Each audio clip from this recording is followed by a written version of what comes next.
Yo, what is up, guys? It is Nick, or the Notorious Fantasy, back again today with another fantasy football video. Today's video is Week 2 tight end start/sit or start decisions.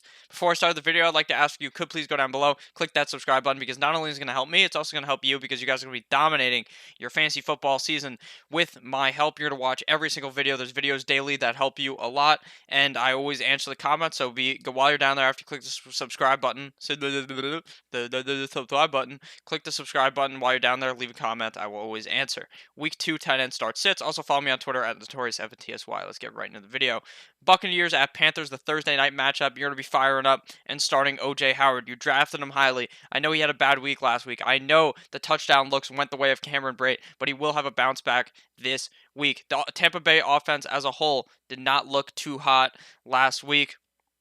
I think Jameis will bounce back, have a better game with Mike Evans not being sick anymore. I believe he should be good to go for Thursday night. He should be good to actually play a lot, and I think that O.J. Howard benefits from that. O.J. Howard should have a pretty solid game. I'm not too worried about that. And they're going to be sitting Greg Olsen and Ian Thomas. Now, right now, Greg Olsen is dealing with an injury. Who knows if he will even be playing Thursday night. And if he doesn't play, I would start Ian Thomas. But if he does play, I would just pivot off of both Greg Olsen and Ian Thomas. If you guys want a more updated version of that, on Thursday I will release a Thursday Night Football starter sit video that goes over all the injuries. So the next game, we have the Cardinals at the Ravens, the start of the Sunday slate. We're going to be starting Mr. Mark Andrews. I know you started him last week. He had an amazing game against the Dolphins. Are the Cardinals' defense as bad as the Dolphins? No. But will Mark Andrews probably find success with his connection with Lamar Jackson? Probably. I think that he will probably, maybe he won't score a touchdown, but a good 80 yards is probably coming his way with a couple of receptions. I like to start Mark Andrews this week. And we're going to be sitting Mr. RSJ and the other Cardinals tight ends, because it doesn't seem like Kyler's really targeting the tight ends on the team. There's really just a bunch of them, so I'm straying away from those Cardinals tight ends. The next game is the Cardinals at the Lions. We're going to be firing up Hunter Henry for the Chargers. Last week he played okay.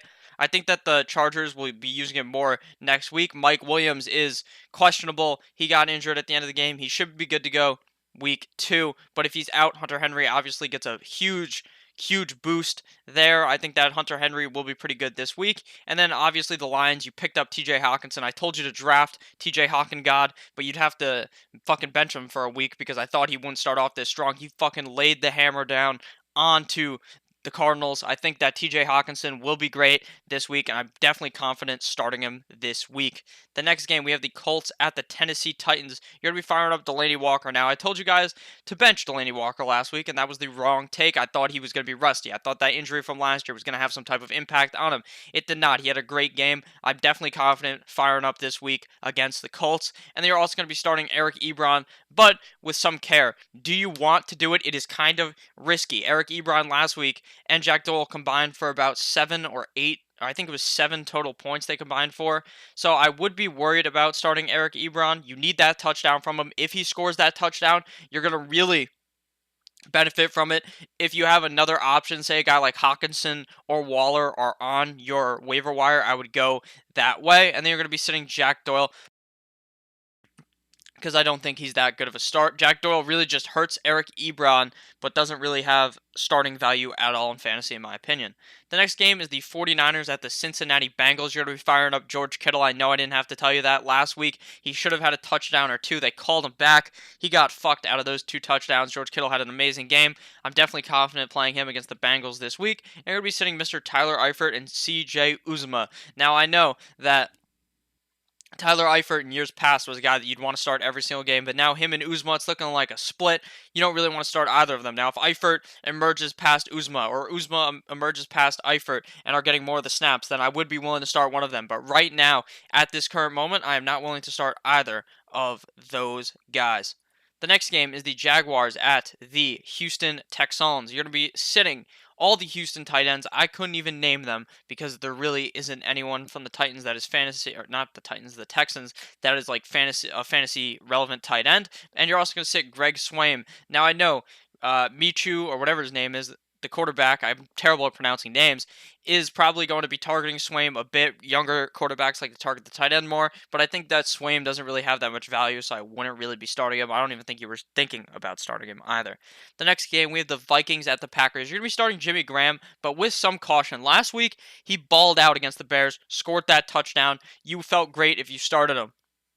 Now, he does need that touchdown this week against the Packers. The Vikings have a pretty solid defense. They may be able to lock down Jimmy Graham, but in a deeper league where I'm firing up either Jimmy Graham or Rudolph in this situation, or Jimmy Graham or Eric Ebron, I would feel slightly more confident with Jimmy Graham. We're going to be sitting down Kyle Rudolph.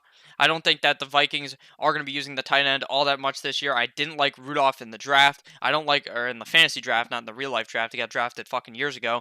I just don't think that Rudolph really has all that much value, so I would not start him this week against the Packers. The next game is the Cowboys at the Washington Redskins. I'm going to start Vernon Davis or Jordan Reed, okay? So you need to keep in mind that on Sunday, if Jordan Reed is in, then you don't start Vernon Davis, and you probably play Jordan Reed. If Jordan Reed is out, you start Vernon Davis. It's that simple. On Twitter, I'll post an update. That's why you got to follow me if Jordan Reed is in or out. I may even live stream on Sunday and talk about it. And you're going to sit Jason Witten and the other tight end that's on the team. I believe Jason Witten scored last week. You don't want anything to do with Jason Witten. That's fucking some type of luck. It was against the Giants. I don't think that Jason Witten really has all that much value at all this fantasy football season, so I would not be willing to start him at all in any type of league, unless you're in like a 30-man league, where of course you're going to have to start him. Oh shit, I think I fast-forwarded through some games. Okay. Next game is the Seahawks at the Pittsburgh Steelers. The Steelers got absolutely ass-fucked last week by the Patriots. I think this week will be a different story. Well, I don't think that they're going to destroy the Seahawks. I think it's going to be a more close game, but I would be starting Vance McDonald of the Steelers. He had not that good of a game last week against the Patriots. I think this week he will really look to have a better game against the Seahawks. I would definitely be confident starting him. Andy Dalton carved up the Seahawks defense last week. I'd be pretty confident with Vance McDonald this week. I would sit Will Dissly, though, because I don't really know if I want to start any of those Seahawks tight ends. It seems like it's just going to be a running game with Chris Carson, and then Lockett and DK Metcalf are his other targets. I don't really love Will Dissly at all. Maybe it'll end up in a couple of weeks like last year where Will Dissly was one of his favorite targets. That could be true, but right now, for week 2, I am not starting Mr. Will Dissly. Next game, we have the Buffalo Bills at the New York Giants. You're going to be starting Evan Ingram, tight end of the Giants. You knew that already. You drafted him highly. He should do fine against the Bills. Now, if Sterling Shepard is out, Evan Ingram will see more looks. Will he see better coverage? Probably, but he will see more looks from Eli. So you would think that he would have a pretty good game. And then you're going to be sitting down Dawson Knox and the cast and crew of the Bills. I don't want to start any of these Bills tight ends until one really emerges, like how John Brown emerged to be the wide receiver one on the Bills. The next game here is the Patriots at the Miami Dolphins, at my Miami Dolphins. You're going to be sitting down all the Patriots tight end, Lacoste and friends, and then you're going to be sitting down Mike Gesicki. I have no confidence in any of these tight ends on either of these teams. The Patriots, it's just a wheel of tight ends. You don't want any of them until Gronk comes back eventually, like he probably will, to just screw everyone over, and they have the best team in the NFL. And then Mike Gesicki, you're just going to sit down because I don't really want to start anyone on Miami, if I'm being completely honest with you.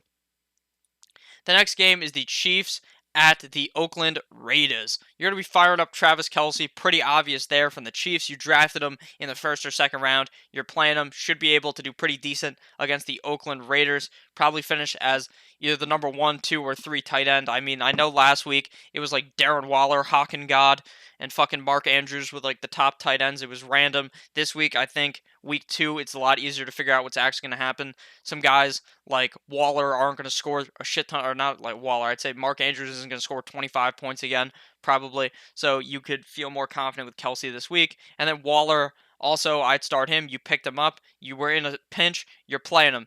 You play him as a flex. I don't know if you want to do that, but I definitely would be willing to play Darren Waller as my tight end this week. The next game is the rematch of the NFC Championship game, revenge game for the Saints. Saints at Rams. You're going to be starting Jared Cook.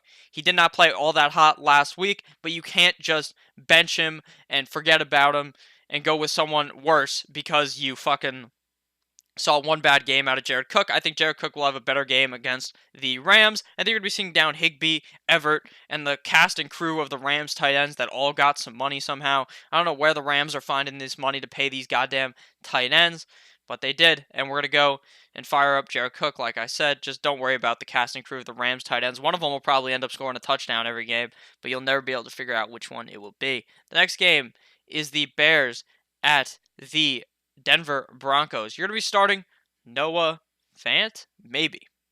Maybe. You have to have some great big balls on you to start Noah Fant, but it seems like the Bears were not able to stop Jimmy Graham last week, and the other tight end on the Packers seemed to get some targets. So I would be willing to start Noah Fant, but that's in like a 14-team league. Your balls are going to be fucking hitting the ground. They're so big. Like, you have to be crazy to do that, but I mean, he's still a start because of how it seemed like the Bears were not able to protect against that tight end last week. And you're going to be sitting all of the Chicago tight ends, cast and crew, Trey Burton and friends. Don't start any of those guys. Next game, we have the Eagles at the Atlanta Falcons. The rematch from week 1, the snooze fest, where Jay Ajayi scored like 2 touchdowns last year, and you wanted to fall asleep because both of the defenses ended up just dying that game. You're going to be starting Austin Hooper and Zach Ertz. You drafted both of these guys pretty highly. Obviously, Ertz should have a better game than last week. We thought Ertz was going to explode against the Redskins. Me and a lot of other fantasy experts, now I'm not much of an expert, but I'm saying like all the shit I've read, people were they were heavy on Zach Ertz, and he did not perform that way. I'd also be starting Austin Hooper. Should have a pretty solid game against the Eagles. Matt Ryan should have a better game they did last week against the Minnesota Vikings. The next game is the Browns at the Jets. This is the Monday night game. You're going to be starting Mr. David Njoku, the Chief. He scored last week against the Titans. He should look to do the same against the Jets. Obviously, you can't anticipate a touchdown, but I think that the Browns are going to bounce back this week and embarrass the Jets on Monday night. Baker's first win ever was against the Jets last year, and I believe it was a Monday night or Sunday night game or Thursday night game. When the lights are on, Baker's a god. I think Baker and David Njoku will have a pretty good game this week. You're going to be sitting the cast and crew of the Jets tight ends until the guy that got a DUI, whose name is escaping me right now, comes back. Or Chris Herndon. Chris Herndon is his name, my bad. Until he comes back, you're not going to be starting any of these Jets tight ends. So, that concludes the video. I hope each and every one of you enjoyed. I hoped that I gave you guys some information. If you have any questions, leave a comment down below. Knock one time if you're with me. Let's go. Let's hope the Dolphins can win this week, guys. I know most of you guys don't like the Patriots like myself. Let's hope that the Dolphins can come out and win this game. Let's hope that you guys all win your fantasy football games, and let's hope you click the subscribe button. Knock on that subscribe button for me. Goodbye, guys.